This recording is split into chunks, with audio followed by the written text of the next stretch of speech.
Hello and welcome to today's 18 Group webinar on harnessing analytics with trusted and quality data for real-time insight and decision-making. My name's Sarah Underwood. I'm an editor here at 18 Group, and I'll be hosting the webinar. Our expert speakers today are Su-Mi Shin, Senior Vice President, Data Enablement, Susie, at Northern Trust Asset Management, Northern Trust, Mohammed Rahim, Global Head of Data Management at Standard Chartered Bank, and David Ezra, Head of Product Management Derivatives at ICE Data Services. I'll ask everyone to introduce themselves in a moment, but first some information for you so that you can make best use of today's webinar. To the right of the video, you'll see a box for questions and polls. We'll be running 3 polls today, so do please take part in those so that we can gauge industry opinion. I'll remind you when the polls are coming up. And then if you'd like to ask the experts any questions, we'll take questions from the audience throughout the webinar. So please feel free to add your questions to the box under the question tab on the Slido panel. And please add your name and email if you'd like our webinar sponsor, ICE Data Services, to get back to you. Okay, that's all from me for the time being. And let me come to you, if I may, Su-Mi, to introduce yourself.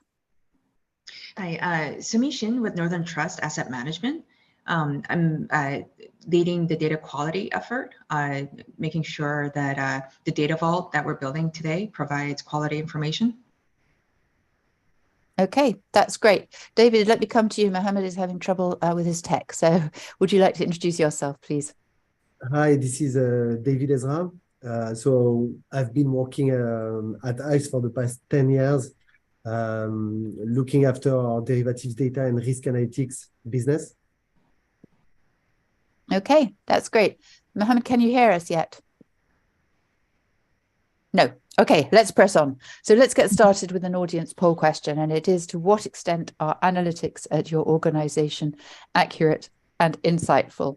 If you give that a minute's thought and then provide your answers. While you do that, let me come to David to set the scene and talk about how accurate and insightful analytics are across financial institutions as far as you can see. Obviously, there's a great variety, but nothing is perfect. Sure, that's a good question to start because we just witnessed a few weeks ago some some stress again among banks, in particular in the US. Some regional banks. I mean, you also the news flow and the deposit flights from from medium-sized institution to larger size institutions. I mean, we don't know really what happened there in the details, but what we know is that we change from a market regime of low rates, low inflation, to higher inflation, higher interest rates. Some of these institutions had held to maturity portfolios on fixed income securities, and obviously, I mean, you had some risk management issues there in terms of duration and things of that nature, which shows you that in today's world, in a simple click, people can move their money around from one bank account to another bank account if they lose trust in their financial institution.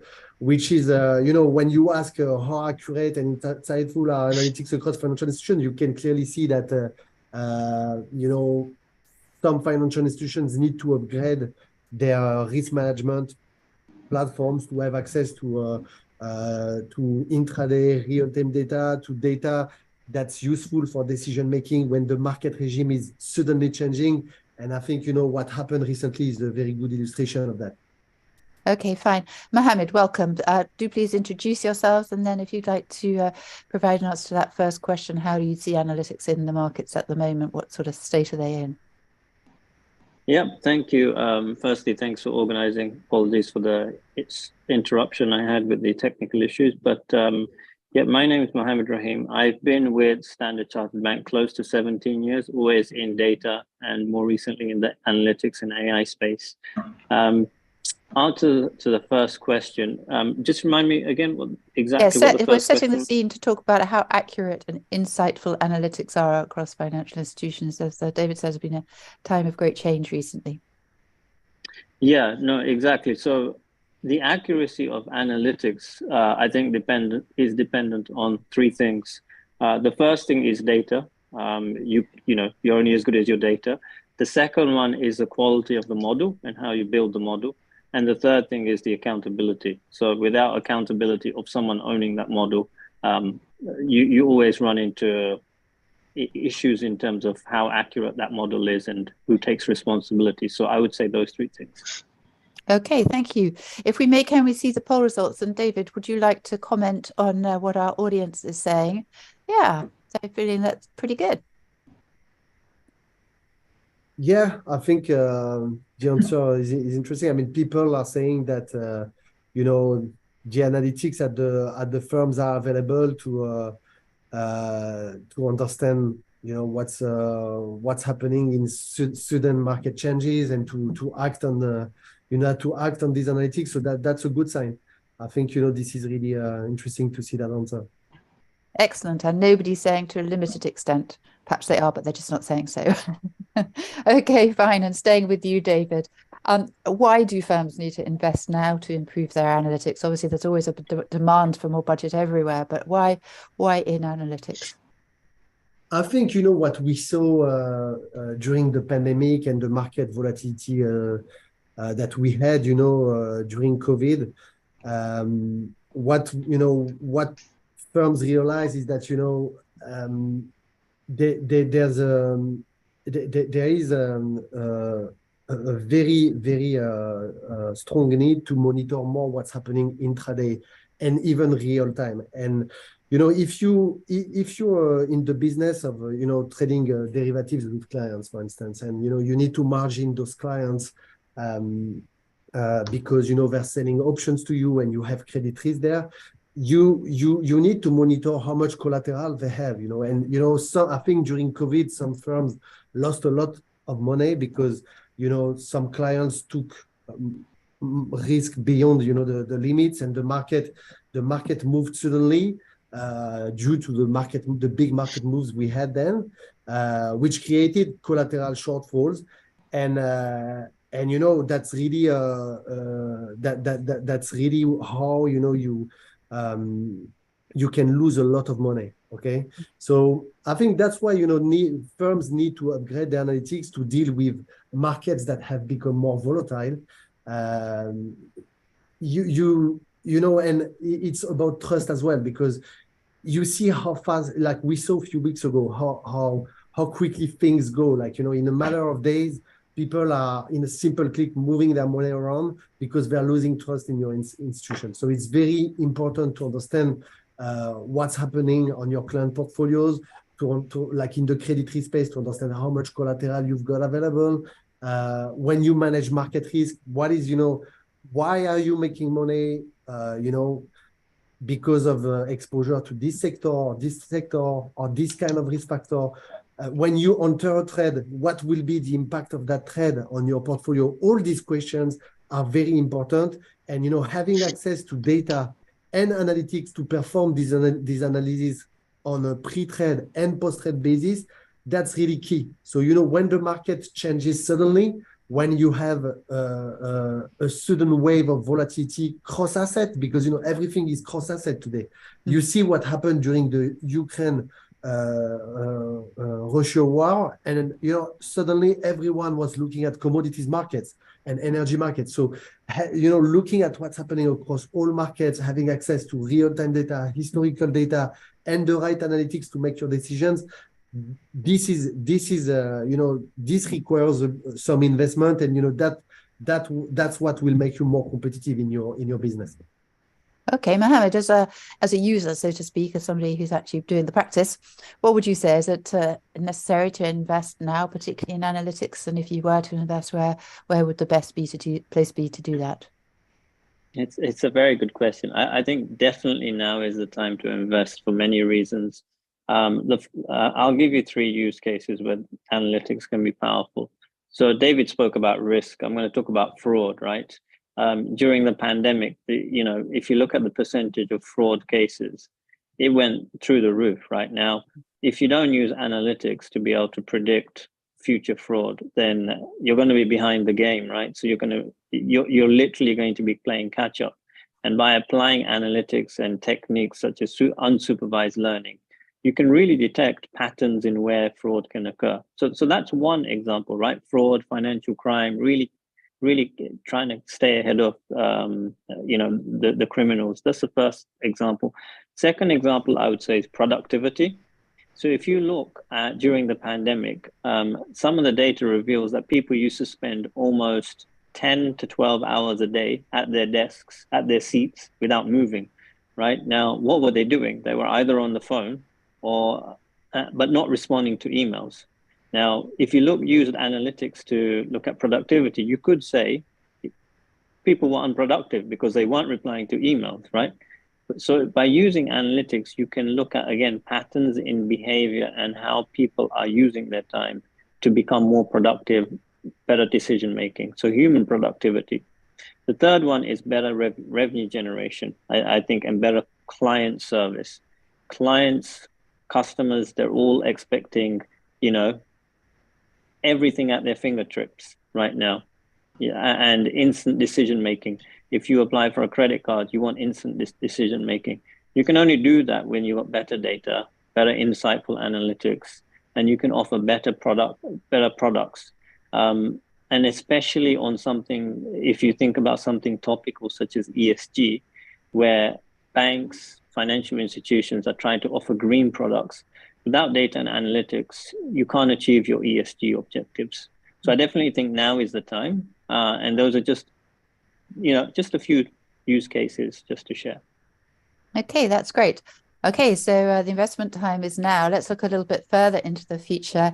And let me come back to you, David, to describe an ultimate view of business analytics with no boundaries, no cost, no problems about data, talent, or anything. What is the ultimate dream here?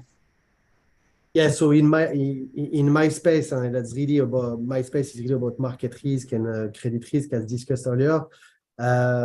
I think, when it comes to data, having access to the richest and cleanest data sets available, in particular when it comes to historical data, for securities, fixed income securities, derivatives asset class. I mean, this is really premium content.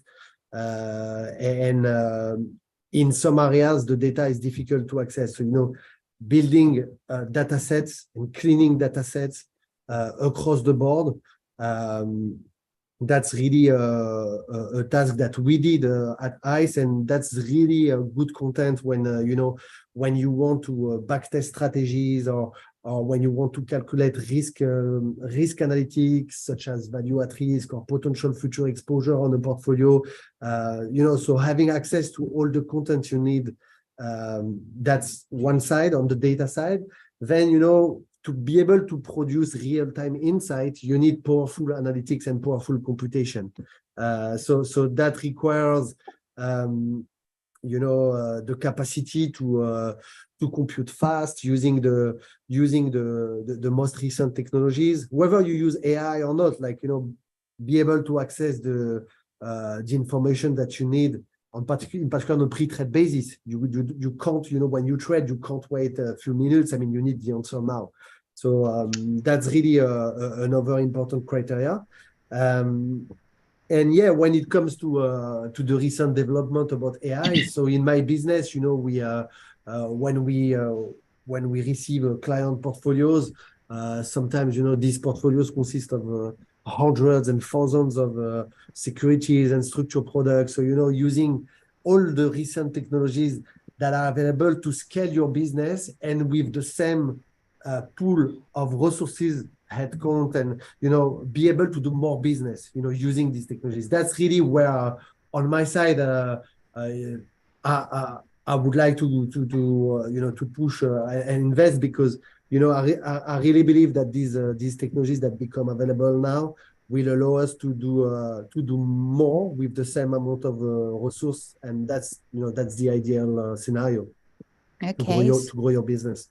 Okay, Sumi, from a data practitioner's perspective, what would you look at as sort of the ultimate analytics situation?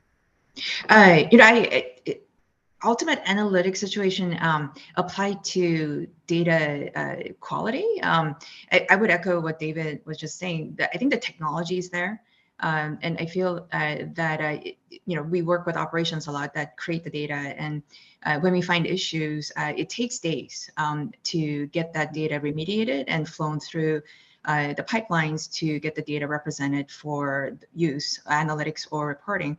Technology is there to make that a lot faster and almost immediate. It's just that we have a lot of blockers and limitations with either capacity, resourcing, or the architecture that we introduced. Still kind of hanging on to a lot of the legacy implementation methods that we are used to. Versus leveraging the current technologies to make it even more agile than what's been typically implemented.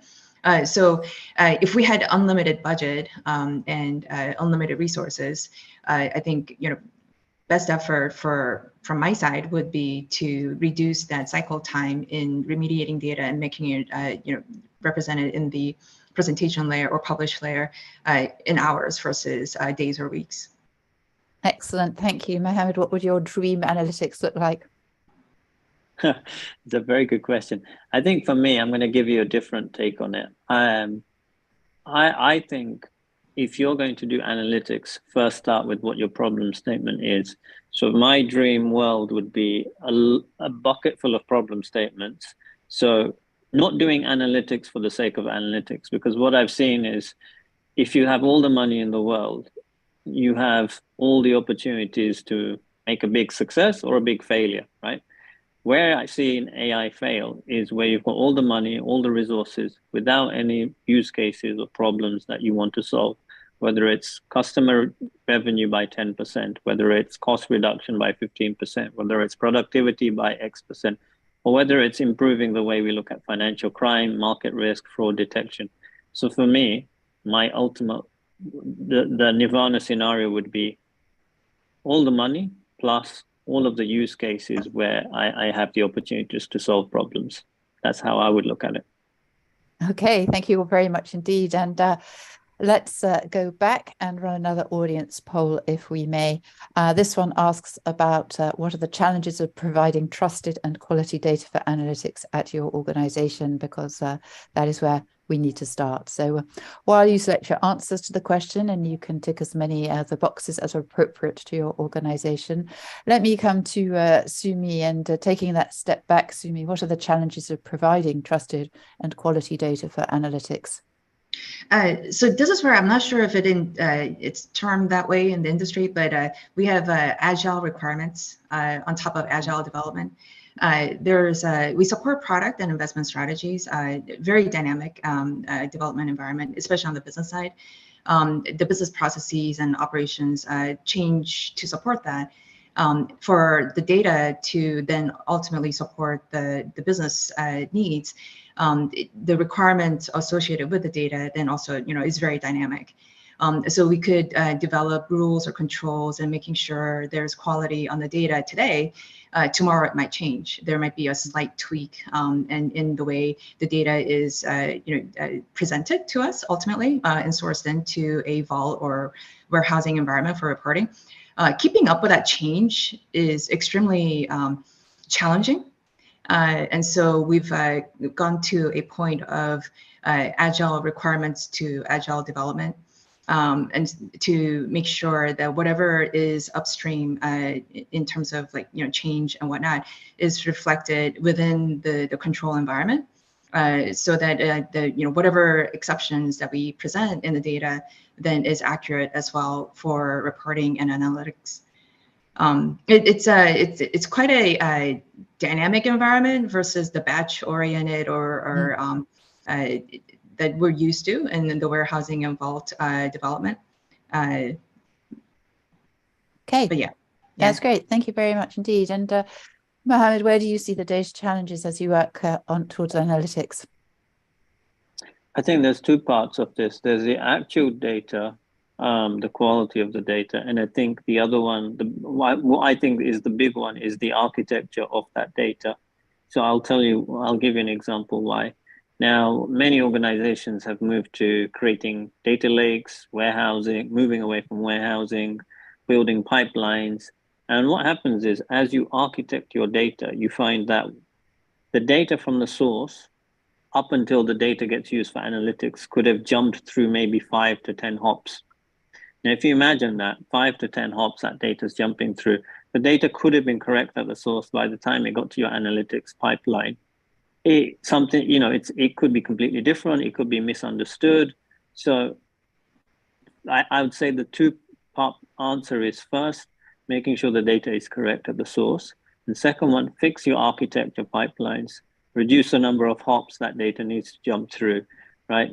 Make sure that the data is going in a straight line. What I mean by that is sometimes you see data goes from system A to system B. Before it goes to system C, it goes back to system A, then B, and then C. So make sure your data goes in a straight line, not into reverse hops. So making sure your data architecture is clean is super, super important, and probably one of the most underestimated areas in terms of fixing data quality. Okay, excellent. Thank you both very much indeed. And if we could we see the results of the survey? And Sumi, would you like to comment on these? These are the challenges that our delegates are having when they are providing trusted and quality data for analytics. Does that look familiar to you? Very. We are migrating a lot of the legacy systems, and it's not just the source systems, it's also the data environments as well. And these are not old 10-year-old, 20-year-old, data vaults and warehouses and reporting environments. It's actually even recent ones as well that we're migrating into a new platform. And what Mohammed mentioned regarding hops is absolutely true. Like even with our implementations, there are a lot of hops. We don't need all those hops, and I think it's that traditional build versus the leveraging the current technology and trusting what the technology can do versus what we're used to building is also, some of the barriers that I'm seeing. Okay, thank you very much indeed. And coming back to you, David, talk to us a little bit about how these challenges can be addressed to deliver long-term trusted and quality data. So I think it's very interesting the answers that we saw about legacy systems and the how clean is the data. I think in my business this is really where we are trying to add value is how we integrate with legacy systems. So, some systems that are not very flexible. When you have something happening in the market and you need to create a new functionality or to onboard new type of data, how can you bring that functionality and that data in the legacy system? So this is, I think in that regard, APIs have been a revolution because, if I compare some of the integrations that we do today to when I started in this business, I mean, we achieve integration and we're able to solve these integration problems using, family of APIs from, data APIs to trade management API, pre-trade API, post-trade API. So having an architecture for data and, for within the firm, like the architecture used for data and for risk management, having an architecture that's flexible, that's open, and being able to work with external providers, integrating using APIs and achieving a time to market and a complete integration in a short time frame. I mean, this is really how you deal with the problems of legacy systems.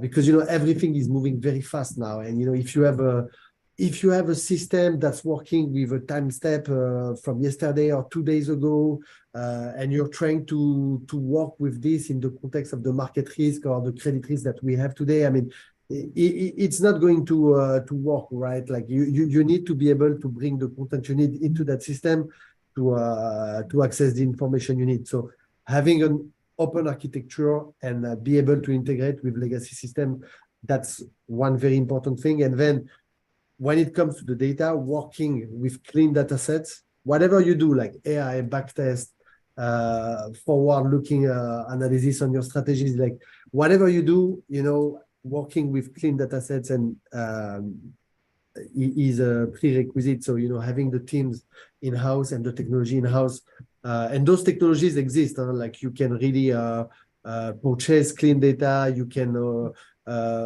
you can access deep historical data series with intraday cutoff times as well to deal with the analysis that you want to do. So I think those things exist. And it's a matter of implementing them and being smart about this implementation. And in that regard, I want to repeat that APIs have been very helpful the past few years. There's been a revolution around it, and it's almost like sending an email now when you communicate using those mechanisms. Okay, thank you. Sumi, you talked about Agile. How do you approach these challenges and, to keep everything going nicely? Spending that upfront time to actually understand the data. In some cases, you may have the requirements and seeing that, oh, this is what we need to do, and then you look at the data and actually there's more work to be done to understand how to change that requirement to meet what the data is actually telling you. And so spending that extra time at the beginning to make sure that your designs are flexible and sustainable going forward, so that because we've seen a lot of redesign, redevelopment, redoing in some cases because that upfront analysis wasn't done initially. So spending that extra time, I think, is really worthwhile. Okay, that's great. And staying with you, Sumi, let's talk a little bit about best practice approaches to integrating internal, external data required for analytics. How can you do that, and how? Approaches? Right. Two big projects that we have for asset management is ESG and AUM, all really to support one for reporting and our positions and whatnot, but secondarily and also very important is to support the analytics and product and investment strategies. And in order for us to do that, one of the biggest things that helped us a lot is actually being on the same platform. Internal, external data all come into the same platform. All the source systems that perform accounting and products as client account setup all flow into a single platform. Yes, we do have some work to do to improve the structure, architecture within that platform, especially to do with the hubs that we mentioned, as well as just understanding what we're doing to the data versus actually the source system is doing really well in managing the information. So it's really after landing in the platforms that are more kind of the work for us. But ultimately, having that single platform, having that sharing capability between the instances, internal, external, and being able to marry that information together. And for us, it's really just the securities information that kind of marries the two together. It has worked really well. Okay, thank you. Mohammed, what would you say are best approaches to combining internal and external data? So we have I have a set of principles, data principles. One of those principles is consume external data only once and use multiple times. And I know it sounds simple, but sometimes people, when they source external data, they do it for me, not for we, as in not for the organization, they do it for themselves. So the most important thing when you're sourcing external data is you source it once and use multiple times.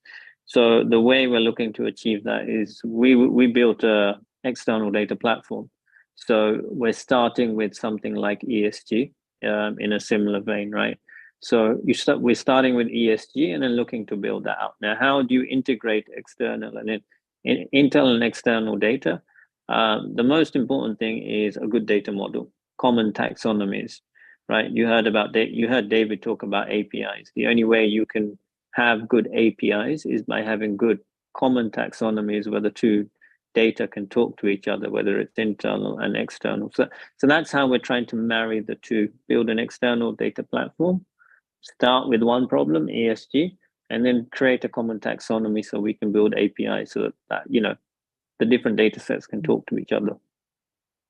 Excellent, thank you. And staying with you and taking on another step, what practical guidance would you offer to FIs in terms of achieving real-time insight and decision-making? And obviously, as you said earlier, sometimes there's a drive to do some of these things, but it's not always necessary. Where would you draw the line? Yeah, so if you want real-time insights, I think I would break it down into first figure out when and why do you really need real-time insights?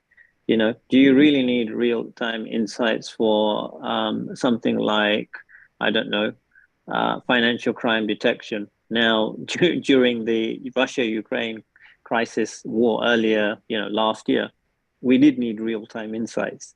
So you've got to figure out when you need real-time insights. That's the first thing. But if you take something like, measuring people's productivity, you don't need real-time insights. So the first problem is really understanding when do you need it, right? So I would always start with that. The second one is really about making sure your architecture allows you to do that. If your data has to travel through 10 different systems and then 5 manual processes, you can forget it. So making sure your architecture enables you to do that, the way the data moves. The third one is really about your reliance on system. If you're relying on a legacy system with legacy technology, outdated technology, it's going to be very difficult for that system to interact with newer technologies, especially machine learning and different code. So making sure you've got all of your information on newer technology systems, right? And then finally, good data taxonomy. If you know and understand what that data is, then obviously the interpretation of that data is easier and the movement of that data from A to B is easier.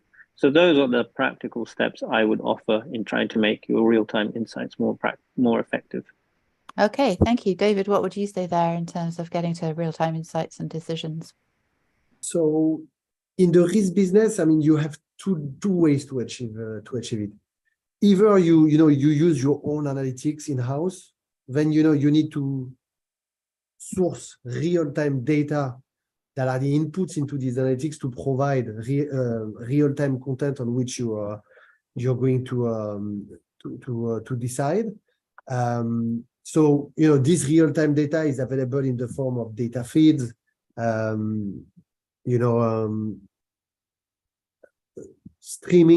streaming data, in some markets like FX. These markets are really ticking, so you need to purchase like tick data and real-time data to input your analytics and do the risk calculation that allow you to make your decisions. So to be able to do that, if you source real-time data and your own analytics, you need also to be able to compute fast if you use your own analytics. So that I spoke about it earlier, but that became in our business, that became a very important aspect of having access to real-time information that's used in decision making. The second way to do that is to work with an external partner and source content that's data, analytics, and computation in a single package. So, when you do that, you integrate external content in terms of risk calculations, whether it's pre-trade or post-trade, and you need to be able to integrate that to your in-house platform. So to do this, you work with APIs as discussed earlier, but the solutions exist, and working using one of these two options will work for you. That's great. Thank you. Let's move on and see what kinds of technologies are prevalent here. Let's run a final audience poll question here, if we may. And it asks what types of technologies, solutions, and services are helpful to providing analytics that deliver real-time insight. And while our audience makes its decisions on which of those technologies it sees as the best for the job, let me come back, if I may, to David to talk about technologies, techniques, and solutions he thinks are helpful here. We've touched on AI, we've touched on ML. What are the key technologies here? So in our business, I think I spoke about computation. Of course, some more recent technologies are available to compute faster. Some of them on the code itself, when you price instruments, like when you need to calculate the market value and sensitivities at the same time. So some technologies exist to be able to compute fast and compute at the same time market value and sensitivities. I mean, it's called AAD. To compute fast, like, let's say you have 10,000 bonds or 10,000 swap and you want to compute in a few seconds You have technologies like vectorization.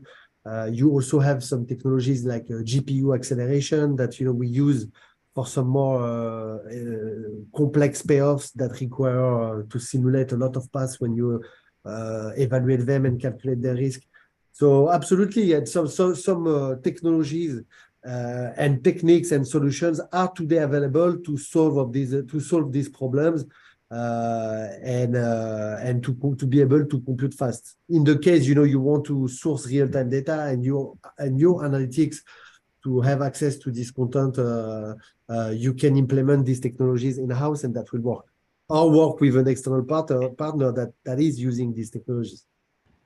Okay, Mohammed, what technologies would you favor here for those insightful analytics? I think David's covered it well. The only two I would add are, I mean, we've already spoken about APIs, but I think, again, they are a real game changer. So, adopting API is quite key. The other one I would add is integration technologies, technologies that help you to integrate your data very, very quickly and seamlessly, especially when you're using different types of platforms, different types of codes. We haven't spoken about cloud. So moving data onto cloud is obviously another technique, which is also very useful because it helps you get access to that data quicker. And those are the three that I would add on top of what David just spoke about. Okay. And nothing like the questions on the poll I wrote, but to see what the audience is saying. And David, perhaps you'd like to touch on, comment on this one. Could we see those results? That's great. Thank you very much indeed. So the majority of our audience saying that machine learning would seem to be the thing to use here. What would you say to that, David? Yeah, so I mean, in our business, we started to look at it, not in production yet, I mean, for the risk calculations, but it's definitely something we are looking at. And I agree with the answer. Machine learning is one of the techniques that I didn't mention because, on our side, we don't use it yet in production, but it's more like in prototyping. But it's really an area we're looking at to compute differently, use the new machine learning methods and train the technology to output some risk results. So the inputs will be, some of the risk calculation that we do with our traditional models, and then train the technologies to output some risk calculation. That's a very good area that we started to invest in, and we are definitely looking at the space as well. Just as out of interest, Sumi or Mohammed, are you working with machine learning? On our side, somewhat, I guess, related, but not directly, is we're employing bots now for a lot of the remediation efforts, and also reducing that cycle time I mentioned with any operational tasks and procedures. So bots to automate a lot of the manual tasks. And then in order for the bots to work, we do employ some aspects of analytics to determine, what those steps are. Okay, thank you. Mohammed, any ML at yours? Yeah, we're quite heavy in usage of machine learning. So I would say 90% of what we use is what we'd call supervised learning. And then probably the remaining 10% are unsupervised learning.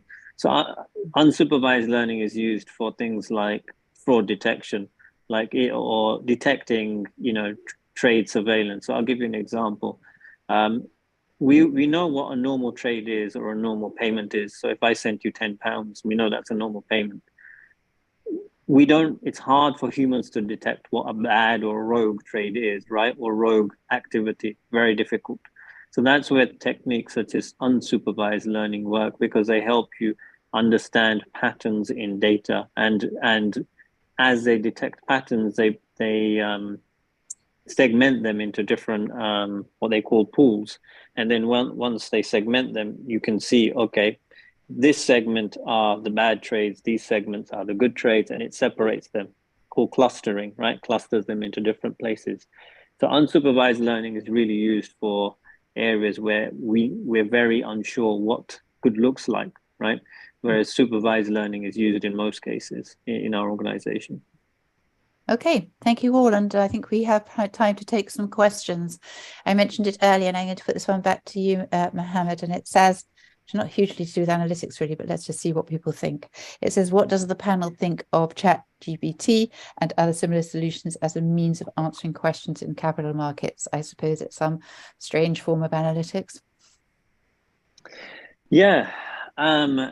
Is the question in context of capital markets or generic use of ChatGPT? Capital markets. Okay. Okay. Very specific question. So, I mean, it's hard to say because this is a tough one, right? But what I will say is ChatGPT can be very powerful. It can be very dangerous. But the most important aspect that you have to make sure with ChatGPT is you train and test, right? Train and test as much as possible. I've used ChatGPT for the most basic things. It's very successful and it's a big failure at the same time. So when it comes to capital markets, I would apply the same concepts. Just train, test, start small. Don't try and make big decisions, especially in capital markets, especially when you're offering products or, executing trades. You have to be very, very careful. And it's a regulated industry as well. So you have to be super, super careful. But I would say pick one use case, test it to endless amount of degree before you get comfortable. But yes, it can be successful. It just requires enormous amount of patience and enormous amount of testing, in my opinion. Okay. David or Sumi, have you anything to add there? Have you any interest and have you done any of this? Yeah, I mean, to add to what Mohammed was saying, so the NLP technology and ChatGPT is definitely interesting. When it comes to what I was mentioning earlier, but using this technology to read documents and interpret documents, be able to give the technology 10,000 documents and ask the technology to structure those documents into some critical trade details that you need to interpret those term sheets. I mean, those use cases, of course, are very interesting and can provide a lot of scale as you want to do more with the same resource. I mean, this is obvious. Now, the question we're asking ourselves is, when you work with these new technologies, what about your data property? What about the security of your own data when you use these technologies? What about the details? I mean, everything in our business is about attention to detail. You can't miss a very small. If you miss the tiniest detail, you got the payoff wrong. You interpret the trade economics wrong. That's really the areas where I think we are not there. Personally, I think we are not there yet. I mean, we are looking at it, but in our business, like in that specific use case, we are not there yet.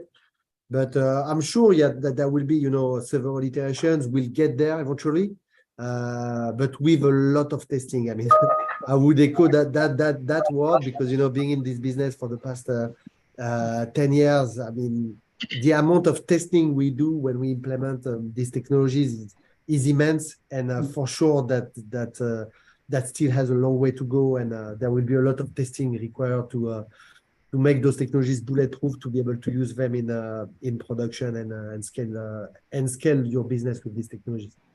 Okay, excellent. Are you using it, Sumi, or is there something that hasn't come to you yet? So it's the analytics folks are a bit more involved in trying to find applications for it, but from the data side, it's almost like you're trying to codify the brain to understand human behavior, because a lot of the data, even though we are trying to be as systematic as we can, it's humans that actually create the data. Humans input the data into the applications. We also sometimes interpret and implement, process the data in a way that we understand it. And so that all, making, getting that all into some model to produce a result that would be the same as us looking and reviewing the data. I think there's a lot of work still to be done. Mm-hmm. And we are a 100% data accuracy environment. There's no threshold that's acceptable for us. Every single dollar, every account counts. And so, in that environment, there's definitely a lot of testing to do. Okay, as Mohammed said, particularly in highly regulated capital markets, absolutely. Okay, Sumi, a question that I think you will be very aware of and will have resolved at some point yourself, and it says, how can we build a data culture to support trusted and quality data? We have the data, but it's not well used. I think to use the data well, you have to trust the data, and to trust the data, it needs to be accurate. And for it to be accurate, I feel that any issue that we find, any exceptions that we find, needs to be immediately addressed. And again, working with operations, they're very efficient in managing the data upstream. A lot of the issues that we've seen recently has been to do with the actual processing of the data for presentation and publication downstream. For us to kind of reduce that cycle to represent or fix that and present that remediated data, sooner, and a bit more real-time fashion versus more the traditional route of taking, some days to do it. I think is the biggest challenge that we have. And does that bring the people with you if you keep informing them that this is what you're doing? It does change the culture a bit, right? Because we're used to coding and getting requirements. Even though in Agile, a lot of the Agile sprints are still based on requirements being written down. But there's a lot of back and forth between just looking at the data against the requirements and addressing the requirements, as I mentioned, like it's Agile requirements right now. So getting all that and being flexible, having that data culture where what you code today can change tomorrow. And so you need to design your architecture or the model appropriately so that that change can be immediately implemented, is kind of the change that in mindset that we need as well. Okay, thank you very much indeed. And David, coming to you, we've touched on many of these points, but pulling it all together, the question asks, what do you see the next advance in analytics and how can we prepare for it?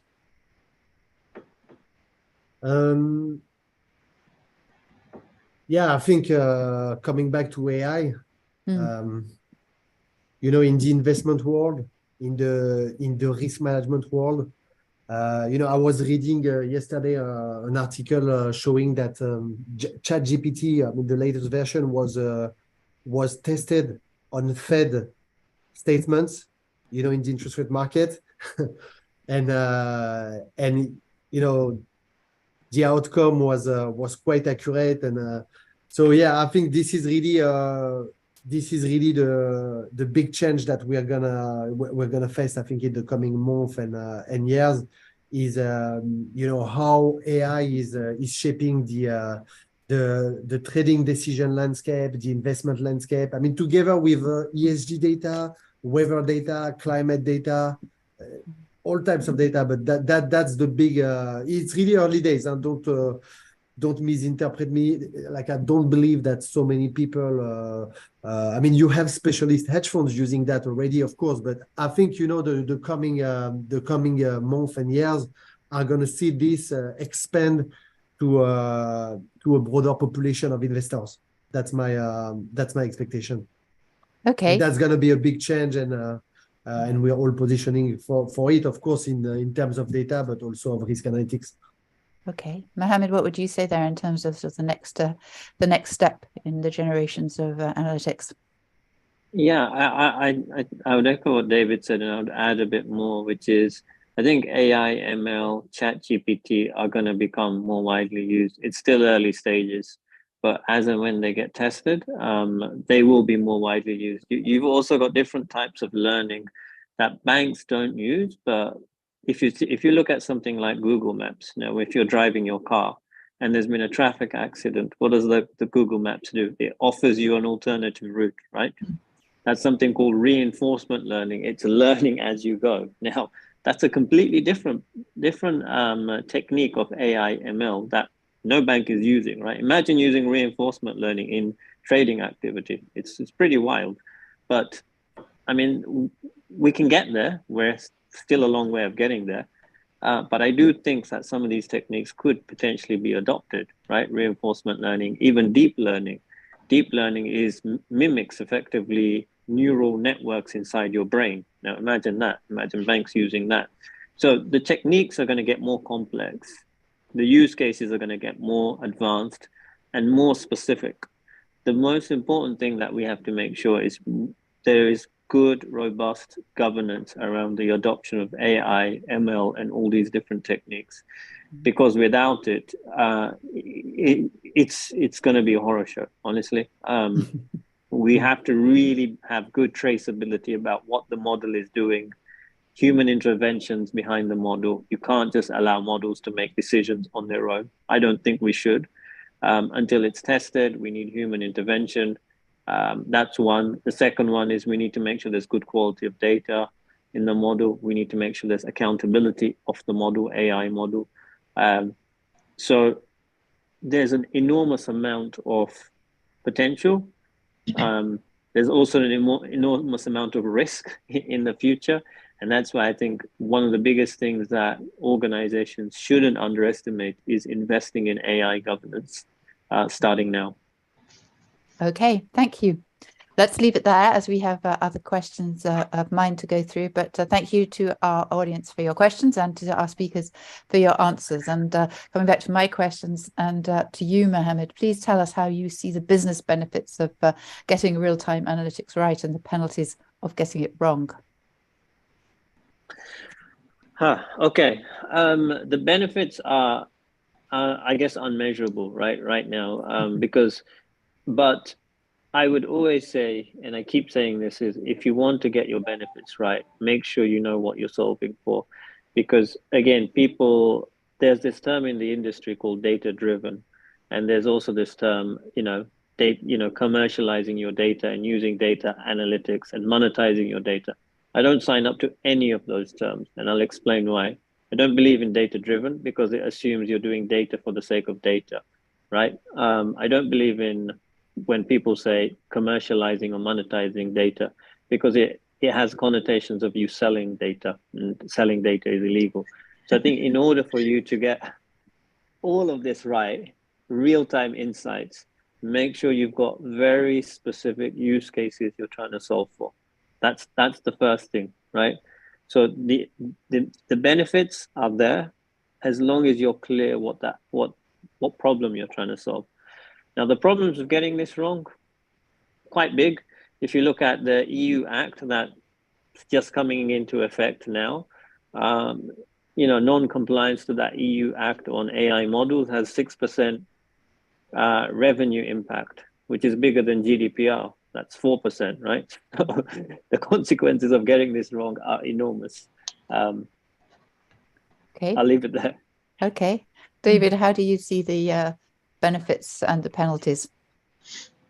Yeah, so I'll start with the penalties, and then we'll cover the benefits to end up on a positive note. But the penalties, I mentioned it earlier. I mean, you have this example, in the private wealth industry, where during a big market volatility event, the bank has some wrong way risk, does not monitor properly the credit counterparty risk facing clients. Big loss because you've got a big commodity move or precious metal moves or FX move. I mean, these losses, of course, you see them often in the news. They're not small, all right? So the penalty is obvious. Now, the business benefit when you handle those problems, like when you get in place the proper alerting mechanism, when you use some models working with real-time data, with real-time insight, some models that are a bit more advanced, allowing netting between exposures in real time. Like these are really based on concrete examples that I've been working on over the past 2 years.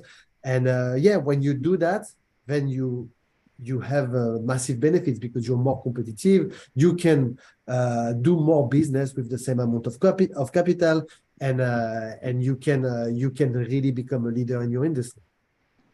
Excellent. Thank you both very much indeed. And finally, my last item on today's agenda, I'd like to ask all our speakers to offer some advice for practitioners working to provide analytics based on trusted and quality data, and perhaps, and not always, delivering real-time insight and decisions. Sumi, would you like to start here? We've talked about a lot, but if I were to choose like just one thing to leave behind is spend time on design and involve the business early. There's a lot of intel that can be gotten from business that does have direct impact on the way you design your architecture. And we've seen a lot where we have to redo things, in many cases. And so in order to avoid that, I just spend that extra time upfront with the business on the design. And it's not just a technology exercise. I think it's like a joint exercise that needs to happen early. Okay, great. Thank you. Mohammed, what would your advice be? Yeah, I'll keep it simple. So two things I would say. Firstly, know what problem you're trying to solve. Don't just create analytics for the sake of analytics. Work with the business and make sure there's a business problem you're trying to solve. And the second one is don't think of analytics as a product. Think of analytics as a service, because many organizations I speak to think of analytics as its own product, and it should have its own P&L. If you set it up like that, it's not going to work. You need to make sure that you focus on the concept of shadow P&L. So if the business makes £10, let's just say, from something, and £5 was because of your analytics, that's your shadow revenue, right? So don't think of yourself as a product in analytics. Think of yourself as a service to a specific business area, and link your cost saves, revenue increase to that, and call it your shadow revenue. That's the way I would put it. Okay, thank you. David, some final words from you, please. Yeah, I'll use some keywords to summarize some of what we discussed today. So I think future-proof, is really using, technologies that are future-proof, flexible, as growing, add as you grow, open architecture, be able to support pre-trade, post-trade workflows. This is what's really important, I think. Okay, thank you very much indeed. And thank you to all of our speakers for sharing their expertise and experience. And thank you to ICE for sponsoring today's webinar. Before we close, just a few 18 group items that may be of interest to you. And the first, we started running some training programs, and one of our first is on market abuse fundamentals. The course is designed to give you a strong foundation in market abuse regulations and confidence in how to operate within MAR guidelines. So if you're interested in that, do let us know. You can also sign up for our 25th of May 2023 webinar on FRTB implementation in APAC, or join us for our next Data Management Summit in New York in September later on this year. That said, that's it for today. So thank you again to Sumi, to Mohammed and David, and thank you to all of you who've taken part in the webinar. Please complete our feedback form, as we're always keen to hear your views and improve our products. Meantime, thanks again and goodbye. Thank you. Thank you. Thank you.